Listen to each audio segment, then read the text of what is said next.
दोस्तों नमस्कार, मैं हूं विनीता यादव। आप सोच रहे होंगे कि राजस्थान के मुख्यमंत्री के नाम का ऐलान भी मोदी जी ने बड़ा दुरुस्त किया।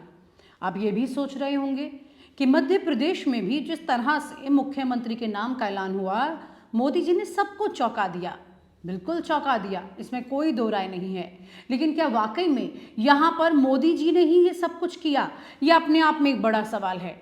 वसुंधरा राजे को मनाने का दम क्या मोदी जी रखते हैं कि वसुंधरा राजे से ही नए मुख्यमंत्री के नाम का ऐलान करा दे? क्या ऐसी तरकीब उनके पास है? क्या वाकई में मोदी जी ने ये पूरी तैयारी की है कि ये तमाम तरह के नाम सामने आएंगे और वो लोगों को चौंका देंगे? यहाँ पर मोदी जी की रणनीति क्या है? क्या वो वाकई में सिर्फ रणनीति पर खेल रहे हैं या फिर इस बार वो किसी और की मानने लगे हैं? वो किसकी मान रहे हैं? कौन अपनी चला रहा है इस वक्त उनके फैसलों में? ये अपने आप में एक बड़ा सवाल है, क्योंकि मध्य प्रदेश और राजस्थान ये दोनों ऐसी जगह हैं जहां हमें ये सोचने पर मजबूर होना पड़ रहा है कि ये जो चयन हुए हैं मोहन यादव और भजन लाल शर्मा, ये नाम जो सामने आए हैं, इनके नाम के आने के बाद क्या वाकई में मोदी जी खुद ये चयन कर रहे हैं या कोई और कर रहा है? ये सवाल बड़ा है।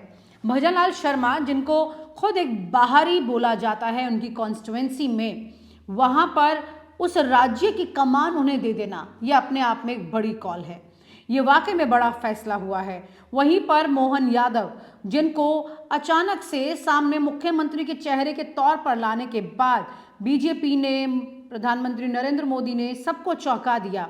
क्या ये सब कुछ किसी और रणनीति का हिस्सा है या फिर मोदी जी खुद ये प्लान कर रहे हैं? तो मैं आपको बता दूं कि इसके पीछे की कहानी कुछ और है। ये पटकथा कोई और लिख रहा है।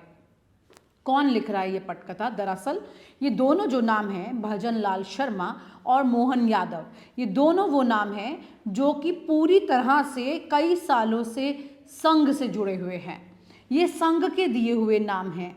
संघ इन्हें आगे रखना चाहता है। अब संघ के लोग जो हैं वो धीरे धीरे काफ़ी हद तक कई पोजीशंस पर आ चुके हैं। आपको याद होगा 2014 में नरेंद्र मोदी के प्रधानमंत्री बनने के बाद से कई बार संघ ने भी कोशिश की अपने कई जगहों पर चलाने की, लेकिन बड़ी जोर से ये अटकलें सामने आने लगी थी कि नरेंद्र मोदी जो हैं वो अब अपनी चलाते हैं और संघ की यहाँ पर नहीं चल रही है।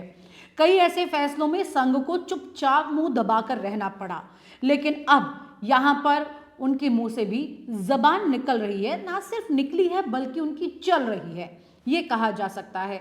ऐसे में मोदी जी और आरएसएस के बीच के रिश्तों में किस तरह से फैसले लिए जा रहे हैं, ये सोचना होगा। क्योंकि कई बार ऐसा हुआ है, कई ऐसे मामलों में ऐसा हुआ है कि प्रधानमंत्री नरेंद्र मोदी को संघ के बड़े पदाधिकारियों ने कुछ काम कहे, लेकिन मोदी जी ने उन कामों पर कुछ भी नहीं कहा, कुछ भी नहीं किया। लेकिन अब इन दो बड़े फैसलों में जिस तरह से नाम सामने आए, उसके बाद ये दिखाई दे गया है कि संघ की अच्छी खासी चल रही है। अगर संघ की इतनी चल रही है तो क्या वाकई में 2024 में प्रधानमंत्री नरेंद्र मोदी की अगर वो चुनाव जीतते हैं और दोबारा तीसरी बार प्रधानमंत्री बनते हैं, तो क्या उसके बाद संघ के नाम से ही कोई प्रधानमंत्री के चेहरे के तौर पर सामने आने वाला है? ये भी सोचने की बात है। क्या इस तरह के नामों से चौंका करके ही संघ आगे बढ़ने वाला है? ये भी सोचने की बात है, क्योंकि इस वक्त ये दोनों लोग जो हैं, मोहन यादव की कुछ तस्वीरें आप देख रहे होंगे जो कि सोशल मीडिया पर वायरल हो रही हैं, जिसमें ये कहा जा रहा है कि संघ अब यादव समाज से अपने काम कर रहा है, उन्हें सामने रख रहा है। वहीं पर भजन लाल शर्मा जो हैं वो सवर्ण जाति से आते हैं और इस तरह से अभी तक कयास ये लगाए जा रहे थे कि छत्तीसगढ़ से आदिवासी चेहरा, मध्य प्रदेश से ओबीसी चेहरा और राजस्थान से किसी महिला चेहरे को आगे रखने की कवायद पर चल रही है बीजेपी। लेकिन ऐसा नहीं हुआ। यहाँ पर पासा फिर पलट गया। कल भी चौंकाया, आज भी चौंका दिया बीजेपी ने। ये बीजेपी के फैसले कम, ये आरएसएस के फैसले ज़्यादा हैं, क्योंकि इस बार प्रधानमंत्री नरेंद्र मोदी तीसरी बार अपना प्रधानमंत्री का चुनाव लड़ने जा रहे हैं और वो जानते हैं कि कई जगह पर बहुत खामियां ऐसी हैं जिन्हें अच्छे से कवर करना बड़ा मुश्किल होगा। इस बार चुनाव की बागडोर संघ की उस लेयर ने संभाल रखी है जहां पर उनकी जिम्मेदारी उस स्तर पर बनेगी कि वो प्रधानमंत्री की पोजीशन पर अपनी पार्टी को वापस लाने के लिए ज़मीनी स्तर पर अपना युद्ध की तरह काम करना शुरू कर दें। अब इस तरह के नाम सामने लाकर इस वक्त प्रधानमंत्री नरेंद्र मोदी ने संघ की मानी है, या यूं कहें कि संघ के सामने पीएम की इस बार नहीं चली है।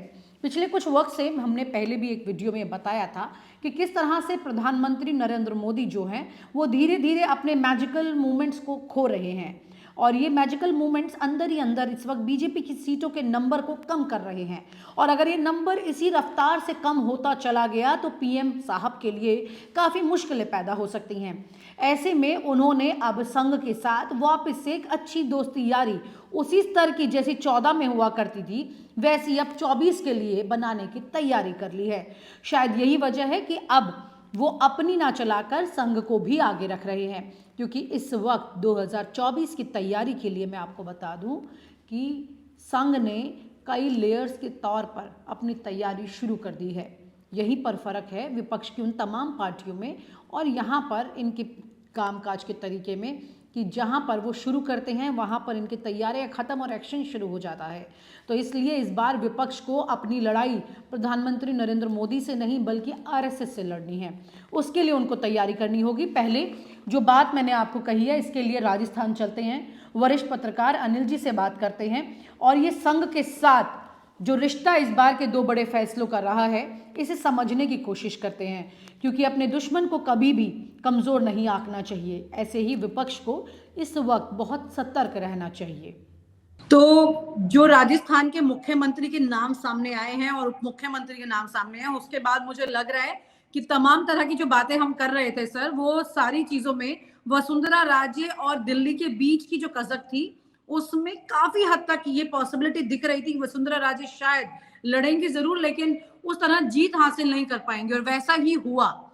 अब यहाँ पर जो नाम सामने आए हैं बिल्कुल चौंका दिए। ये किसकी चॉइस लग रही है आपको जो नाम सामने आए? सबसे बड़ी बात ये भी है कि दिया कुमारी को भी फाइनली, हम कल ही जिक्र कर रहे थे रानी और महारानी की, यहाँ पर दिया कुमारी उप मुख्यमंत्री बन रही हैं। ये आप देखें सीएम मेरी तबीयत ठीक नहीं है तो थोड़ा धीमे बोल पाऊंगा विनीता जी। आप देखें सीएम की जो पोस्ट है वो आरएसएस की चॉइस है। ये पहली बार चुनाव लड़े हैं और पहली बार चुनाव सांगानेर से लड़े हैं और उसके बाद मुख्यमंत्री बन गए भजनलाल शर्मा। मैं तो कहता हूं एक तरह से उनकी लॉटरी खुल गई पूरी की पूरी। और आप अगर 2 डिप्टी सीएम का भी नाम देखेंगे, एक बैरवा जी हैं, एक दिया कुमारी हैं। मेरे को एक बात अभी तक समझ में नहीं आ रही, ये तीनों जयपुर डिवीजन से आते हैं तो सिर्फ जयपुर जयपुर क्यों रहा? और जिनको स्पीकर बनाया गया वो वासुदेव देवनानी, अगर मैं गलती नहीं कर रहा हूं, वो मंत्री भी रहे थे वसुंधरा जी के कैबिनेट में और वो भी आरएसएस बैकग्राउंड में से आते हैं। तो मेरा मानना है ज्यादा चली आरएसएस की राजस्थान में, कम चली और पार्टी और बीजेपी इन पार्टी। वैसे तो आरएसएस और बीजेपी में अंतर नहीं है पर मेरा मानना है सब आरएसएस के लोग हैं। पर एक बात समझने की मैं कोशिश कर रहा हूं विनीता जी, वैसे मैंने आपको पहले भी कहा था ये फिल्म फेयर अवार्ड जैसा एक फंक्शन है जहां पे एक लिफाफा आएगा और लिफाफे में किसका नाम लिखा है वो भी शायद किसी को पता नहीं होगा। वो लिफाफा जब खुला तो उसमें से कई चीजें निकली, प्रस्ताव रखवाया वसुंधरा जी से और भजनलाल जी मुख्यमंत्री बन गए और अभी मेरे को खबर मिली है शायद वो गवर्नर हाउस की तरफ भी चले गए हैं अपना क्लेम करने के लिए, सीएमशिप के लिए। तो मैं ये मानता हूं, आप देखिए 3 कास्ट को इन्होंने मेजोरिटी में लिया, एक ब्राह्मण, एक राजपूत और एक एससी।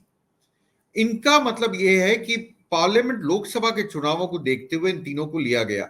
पर मेरा मानना ये, इसमें से 2 कम्युनिटीज ऐसी हैं, ब्राह्मण और राजपूत, जो ट्रेडिशनली बीजेपी के सपोर्टर्स रहे हैं या उनको वोट देते आए हैं ट्रेडिशनली। हो सकता है एक्सेप्शन हर जगह होते हैं पर मानता हूं ये मैं यही हूं। मुझे देख के सिर्फ एक थोड़ा सा, मैं आपसे शुरू से कहता था मोदी जी में एक सरप्राइज एलिमेंट है, वो सरप्राइज एलिमेंट आज उन्होंने दिखा दिया और उन्होंने भजनलाल शर्मा का नाम घोषित करा जो पहली बार विधायक बने हैं। सरप्राइज करता है। क्यों सरप्राइज करता है उसका कारण भी बताता हूं आपको, क्योंकि आने वाले 3-4 महीने में आचार संहिता लग जाएगी। क्या भजनलाल जी इतने केपेबल हैं कि ब्यूरोक्रेसी को अपने साथ लेके चल सकें? अब ये मुझे एक थोड़ा शक सा लगता है। पर और दूसरा ये लगता है जो आपके ट्रेडिशनल वोटर्स हैं उन्हीं में से क्यों आप ऐसे किसी आदमी को लाना चाहिए था जो आपको वोट नहीं देती कम्युनिटी, तो शायद आपको लोकसभा चुनाव में और बेनिफिट होता। मुझे अब लगता है कि लोकसभा का चुनाव आज की हालत देख के मुझे लगता है बड़ा इंटरेस्टिंग हो गया। एक दूसरा लगता है बड़े बड़े नाम हम बात करा करते थे, ओम माथुर, ओम बिरला, वसुंधरा राजे, हमने किसी को छोड़ा ही नहीं था। तो मुझे कई बार लगता है इनका क्या होगा और इनका रुख क्या होगा। ये बड़ा इंटरेस्टिंग चीज मोदी जी छोड़ गए, क्योंकि राजस्थान, मध्य प्रदेश, आपने आज एक चीज और देखी होगी, अगर मैं गलती पे नहीं हूं, मैं एक वीडियो देख रहा था, तबीयत खराब थी तो काम क्या था वही देख रहा था मैं, तो उसमें मैंने देखा शिवराज जी के पास में दो लेडीज आके खड़ी हुई, ट्विटर पे था, और वो जोर जोर से रो रही थी कि मामा हमने तो आपको वोट दिया था मामा जी, और आप मुख्यमंत्री नहीं बने। तो क्या वसुंधरा जी के साथ भी कुछ ऐसा होने वाला है? मामा जी तो शायद मैंने सुना इमोशनल भी हो गए थे जब उनका नाम नहीं आया था, तो वो इमोशनल भी हो गए थे। क्या इन लोगों का क्या रुख रहने वाला है आगे, ये बड़ा इंटरेस्टिंग होगा। ये इनकी एज क्या है भजनलाल जी की? 55 इयर्स। शायद बीजेपी ये भी सोच रही है कि हम जनरेशनल शिफ्ट की तरफ चलें, पर चुनावों से पहले इतना बड़ा रिस्क लेना, या तो मोदी जी को ये गारंटी है कि वोट तो मेरे नाम से मिलेंगे, इसमें भजनलाल जी क्या करेंगे, ये एक पॉसिबिलिटी है। और दूसरी ये कि शायद भजनलाल जी वही करेंगे जो मैं बोलूंगा, जो मैं मांगूंगा वो चीफ मिनिस्टर, तीनों स्टेट के चीफ मिनिस्टर अब करेंगे। शायद ये दोनों चीजें मिला के उन्होंने जीरो इन करा इनका नाम, आपके भजनलाल शर्मा का। दिया कुमारी आप जानते हैं अस्ट्रॉयल प्रिंसेस हैं जयपुर की, उनका नाम तो बड़ा चल रहा था कि सीएम बनेगी। चलिए डिप्टी सीएम की पोजीशन पे तो आ गई, नहीं तो जिन जिन के नाम चले वो तो सब गायब हैं, आज दिख ही नहीं रहे, वो लिस्ट में ही नहीं है उनका नाम। तो दिया कुमारी यहां तो अपना बचा पाई कम से कम वजूद को, कि डिप्टी सीएम तो बनी। तो मुझे लगता है मुझे बस एक ही कंसर्न है, बाकी देखिए पार्टी का डिसीजन है। सर यहाँ एक चीज तो क्लियर हो गई कि दिया कुमारी और वसुंधरा में से दिल्ली की पसंद दिया कुमारी ही थी, वसुंधरा राजे तो कतई नहीं थी। बिल्कुल सही कह रहे हैं आप, वसुंधरा नहीं थी। और यही चीज मुझे लगता है जो तीनों लोग बने हैं आज, दो तो आपके डिप्टी सीएम और सीएम, इनको राजस्थान में लोग पहचानते नहीं है अभी। सीपी जोशी जो प्रदेशाध्यक्ष हैं बीजेपी के, जो सीएम बने हैं भजनलाल, उन पर तो खुद ही आरोप लगता रहा है कि वो बाहर ही हैं। भरतपुर के रहने वाले हैं, आपको बताता हूँ, प्रदेश महामंत्री हैं बीजेपी के, पर उनको कभी भी कॉमन आदमियों से उनका कभी मतलब इंटरेक्शन ही नहीं हुआ होगा, मैं मानता हूं। तो मुझे थोड़ा सा सरप्राइजिंग ये लगता है, मोदी जी ने शायद ये माना है कि वो कॉन्फिडेंट है कि मैं सरकार को वापस रिपीट करा सकता हूं पार्लियामेंट में, लोकसभा में। मुझे एक ही, विनीता जी देखिए, कौन किसको बनाए सीएम वो तो उनकी इच्छा, उनकी पार्टी किसी को बनाए। मुझे एक चीज लगती है, आपने क्या करा है, आपने एक ब्राह्मण को, एक राजपूत को, एक एससी को और एक सिंधी कम्युनिटी के बंदे को, आपने इन 4 जनों को लिया है। आपको 2024 का चुनाव लड़ना है, कैनवेसिंग करनी है, क्योंकि मोदी जी राजस्थान अब बार बार नहीं आ सकते हैं जितनी बार विधानसभा में आए थे। क्या भजनलाल जी को लोग पहचान पाएंगे 3 महीने में? क्या पहचान पाएंगे? क्या दिया कुमारी पूरी स्टेट के लीडर हैं? क्या बैरवा साहब पूरे स्टेट में घूम लें और लोग उनको पहचान लेंगे ये कौन है? तो ये मेरे को एक सिर्फ दिक्कत नजर आती है, बाकी तो ये बीजेपी का डिसीजन है। मैं मानता हूं उन्होंने सोच के लिया होगा। वसुंधरा जी का नाम कटने का जो मेन कारण मानता हूं मैं, वो 2 थे। एक तो वो थोड़ी असर्टिव है, और दूसरा ये था कि वो रबर स्टैंप नहीं बनती। अभी आपको सेंट्रल लीडरशिप को बीजेपी का कोई ऐसा बंदा चाहिए था, शायद, मैं फिर शायद लगाऊंगा, जो रबर स्टैंप के तौर पे काम करे। और हम कहते हैं कि बीजेपी बड़ी डेमोक्रेटिक पार्टी है, बड़ी डिसिप्लिन पार्टी है, आज वो सारे राज खुल गए। अंत में वही हुआ जो मैं इतने दिनों से बोल रहा था कि चिट में किसका नाम रखा है वो पहले से रखा है। वो राजनाथ जी फ्लाइट से आएंगे चार्टर्ड से, यहाँ आके वो चिट खोलेंगे और काम खत्म हो गया। वो काम खत्म हो गया आज। विनीता जी, वो काम तो खत्म हो गया, लेकिन इसके साथ बहुत कुछ शुरू भी हो गया ना सर। यहाँ पर बहुत कुछ शुरू हो गया। अब ये जो पुराने नेता हैं और जिनको वक्त से पहले रिटायर किया जा रहा है, उनका इम्पैक्ट भी तो शुरू होगा। 2024 का चुनाव सामने, हम यही तो चर्चा कर रहे थे तब कि अगर वसुंधरा राजे का नंबर नहीं लगा तो 24 में मोदी जी का नंबर राजस्थान से कितना लग पाएगा, ये भी बड़ा सवाल है। लेकिन ये दूसरी एक सवाल ये आ रहा है सर, अगर ये आरएसएस के नाम को आगे लेकर आ रहे हैं तो वसुंधरा राजे की काट खुद इंटरनली आरएसएस के थ्रू कर दी, इसका मतलब इस वक्त अगर उनके नाम, उन्हीं के नाम के व्यक्तियों को आरएसएस से उठा के लाया जा रहा है, तो फिर एक तरह से जो कट कर सकती थी वसुंधरा राजे, अब वो कट नहीं हो पाएगा, क्योंकि आरएसएस का ही जो एक पूरा सेटअप है वो कहीं ना कहीं इसको कवर अप करेगा।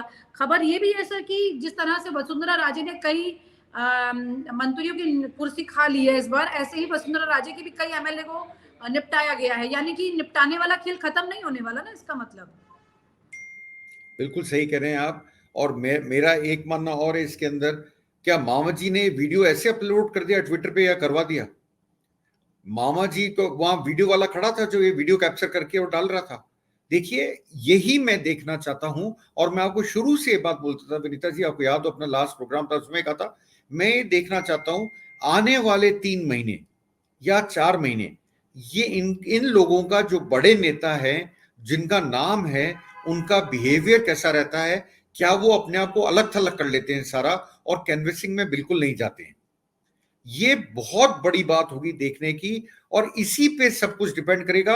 और ये क्लू भी मेरे को सिर्फ एक ट्वीट से मिला है, एक्स से मिला है, जो किसी और ने डाली है मामा जी की। वो नहीं तो डालने मैंने की। देखा काफी वायरल हो रहा है वो वीडियो आज, मतलब बहुत लोग उसे रीट्वीट कर रहे हैं।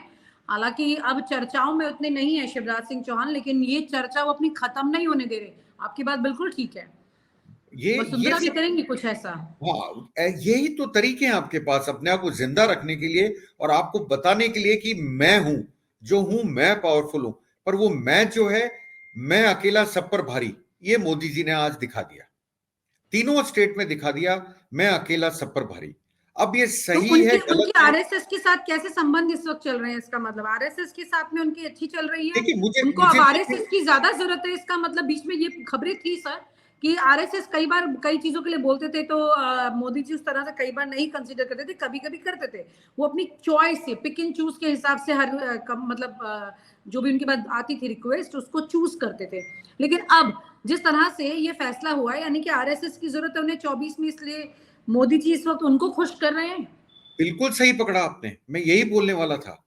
अभी तक जो खबरें थी वो थी कि आरएसएस मोदी जी से खुश नहीं है, एक स्टेज पे आके खुश नहीं है। उसी को करने के लिए जो आरएसएस ने नाम दिए उनको मुख्यमंत्री बना दिया, क्योंकि मोदी जी भी समझते हैं आरएसएस को करा तो वो जब इलेक्शन आता है, आरएसएस का जो मैनेजमेंट है बूथ का, वैसा कोई नहीं कर सकता है। उनको पता लगा है कि हमें इनकी जरूरत पड़ेगी। और दूसरी बात ये थी, आप साउथ में अपनी सीटें डिक्रीज ही पाओगे, अब बीजेपी की डिक्लाइन ही करेगी, क्योंकि आपकी सरकारें चली गई 2 बड़े स्टेट से, कर्नाटका से और तेलंगाना से, तो वहां से आपकी रिकवरी नहीं हो सकती। आपकी रिकवरी हिंदी बेल्ट से ही होगी, अगर होगी तो। पर आप रिकवरी क्या करोगे? इन तीनों में शायद 65 सीट हैं शायद चारों में मिला के, और उसमें से 62 बीजेपी के पास थी। आप इससे ऊपर तो जा नहीं सकते हो।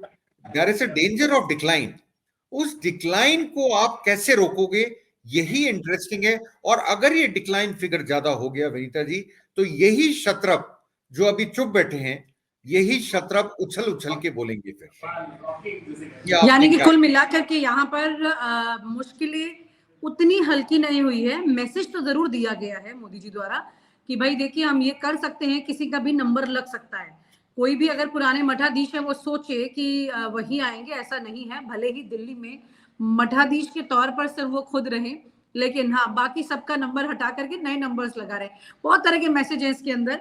एक ही तीर से कई शिकार कर दिए, पुराने लोग को आगे से हटा दिया, नयों को उम्मीद दे दी है, सब जुड़े रहेंगे, कोई कुछ बनना चाहेगा, कोई कुछ बनना चाहेगा, ये तमाम तरह की चीजें कर दी। और जो जातीय संदेश दे रहे थे वो भी संदेश दे दिए हैं, लेकिन उसके बाद भी उनकी परेशानी हल नहीं होती है।